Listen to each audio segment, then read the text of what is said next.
Halo bro, terkadang kita suka dengar banyak istilah di dunia komputer, kayak istilah TDP atau Thermal Design Power di sebuah prosesor. Apa sih yang dimaksud dengan istilah ini? Dan seberapa besar dampaknya buat pengguna? Penasaran? Pantengin terus video ini, oke? Oke bro, TDP atau Thermal Design Power itu acuan utamanya tentang jumlah panas maksimum yang dihasilkan oleh sebuah prosesor komputer.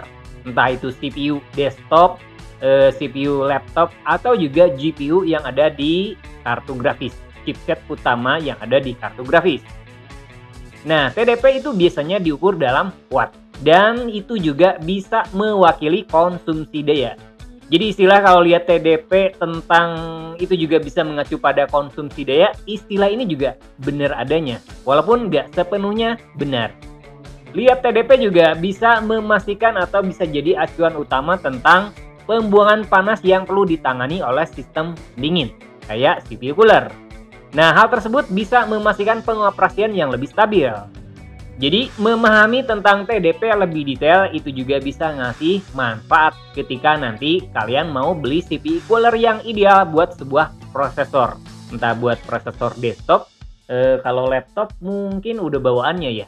Tapi, ini bisa jadi pengetahuan mendasar yang sangat bermanfaat.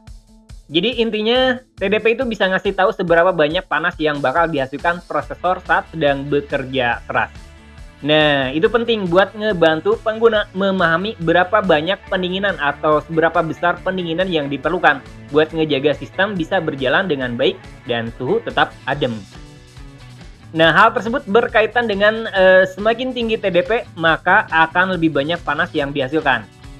Jadi, ketika kalian lihat prosesor dengan nilai TDP lebih besar, itu umumnya bakal menghasilkan lebih banyak panas.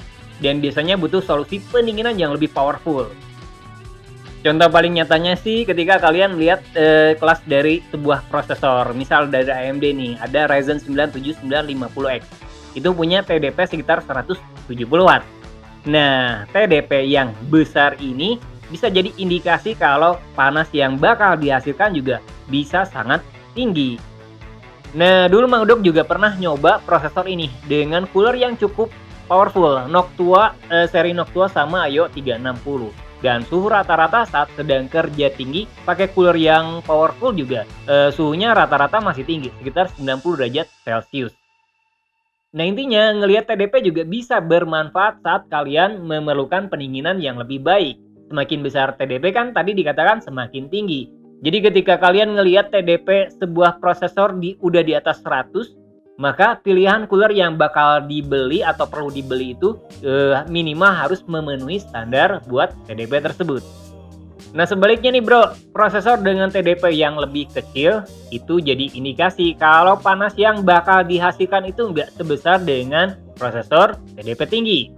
Jadi misal kalian punya CPU dengan TDP 65 watt atau mau berencana beli prosesor Ryzen 5 series non-X lah, atau biasanya seri Intel Core i5 juga punya TDP yang kecil kecuali seri K ya. Nah, itu biasanya udah termasuk paket cooling atau paket pendingin CPU cooler bawaan.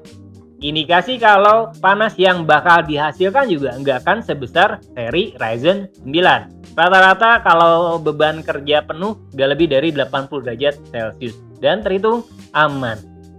Nah, pemahaman TDP selain berpengaruh pada CPU cooler yang nantinya bakal dipakai atau dibeli, dampak lain juga ketika mengetahui kalau misal TDP di dalam prosesor kalian itu ternyata tinggi, itu juga berpengaruh pada tagihan listrik pengguna.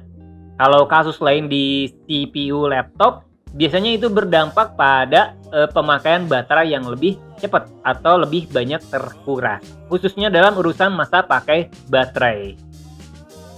Jadi, mengapa memahami TDP itu bisa penting banget? Atau mengetahui tentang nilai TDP dalam sebuah prosesor itu bisa sangat penting. Itu bisa berdampak ketika kalian sedang membangun PC atau membeli laptop. Misal kalian pengen laptop yang lebih hemat. Berarti minimal kalian perlu cek nilai TDP dari prosesornya. Itu bakal ngebantu dalam urusan masa pakai baterai. Atau jika sedang ngerakit PC, kalian bisa merencanakan nantinya CPU cooler yang ideal. khususnya ketika kalian pakai prosesor yang powerful dengan TDP tinggi banget. Dan hasil akhirnya, ketika kalian dapetin semua hal tersebut dan kinerja atau coolingnya memadai, itu bakal bisa efektif buat ngebantu meningkatkan kinerja tentunya. Terus mencegah panas yang berlebih. Dan itu berdampak serius banget pada performa overall. Singkatnya, TDP itu spek penting yang bakal ngebantu kalian buat mastiin sistem tetap stabil dan berkinerja terbaik. Jadi selalu periksa TDP CPU atau GPU dan cocokkan dengan solusi pendinginan yang tepat. Nah, itu dia konten sekilas tutorial tentang TDP. Dan kalau ada pertanyaan atau komentar lain tentang TDP atau hal lain pun boleh tulis di kolom komentar di bawah ini. Jadi, gak semua diungkap, tapi semoga bermanfaat.